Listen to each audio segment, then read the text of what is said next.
नमस्कार दोस्तों, मैं आपका अपना एडवोकेट पंकज सिंह जिला गाजियाबाद से। दोस्तों, आज बात करते हैं धारा 83A पंजीकरण अधिनियम। पंजीकरण प्राधिकरण केवल झूठे प्रतिरूपण के मामलों में पंजीकृत दस्तावेजों को रद्द कर सकता है। केरल हाईकोर्ट। केरल हाईकोर्ट ने कहा कि पंजीकरण अधिनियम पंजीकरण अधिकारियों को केवल गलत प्रतिरूपण के मामले में पंजीकृत विलेख को रद्द करने की शक्ति देता है।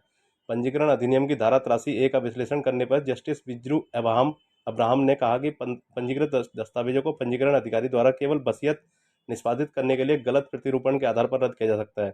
कोर्ट ने कहा, धारा 83A के अनुसार एक पंजीकृत दस्तावेज को पंजीकरण प्राधिकारियों यानी पंजीकरण निरीक्षक द्वारा केवल यह पाए जाने पर रद्द किया जा सकता है कि किसी ने गलत तरीके से किसी अन्य का प्रतिनिधित्व किया है और प्रस्तुत किए गए ऐसे कल्पित चरित्र में निष्पादन को स्वीकार किया है, और एक पंजीकरण अधिकारी द्वारा किसी दस्तावेज को पंजीकृत किया और ऐसे किसी दस्तावेज का अस्तित्व किसी अन्य व्यक्ति के हित के लिए हानिकारक है।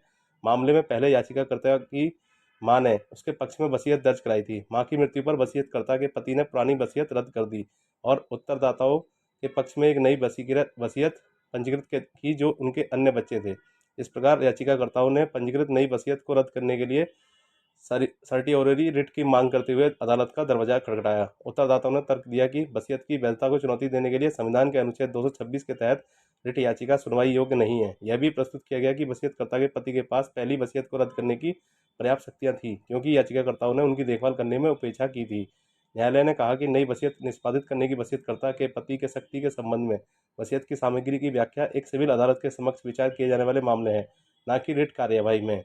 सत्यपाल आनंद बनाम मध्य प्रदेश राज्य और अन्य 2016, शिवदासन बनाम सब रजिस्ट्रार मल्लपुरम और अन्य 2019 मामले में सुप्रीम कोर्ट के निर्णयों पर भरोसा करते हुए सुप्रीम कोर्ट ने कहा कि एक बार दस्तावेज पंजीकृत हो जाने के बाद पंजीकरण प्राधिकारी उसका पंजीकरण रद्द नहीं कर सकता है, भले ही उसके पंजीकरण के दौरान कुछ अनियमितता की गई हो। कोर्ट ने कहा कि एक सक्षम सिविल कोर्ट को ऐसी चुनौती दी गई कि वसीयत की वैधता के संबंध में निर्णय लेने का अधिकार क्षेत्र है। साइटेशन 2024 के केर 171 केस टाइटल मैरी मोहन चाको बनाम महानिरीक्षक केस नंबर WP/C।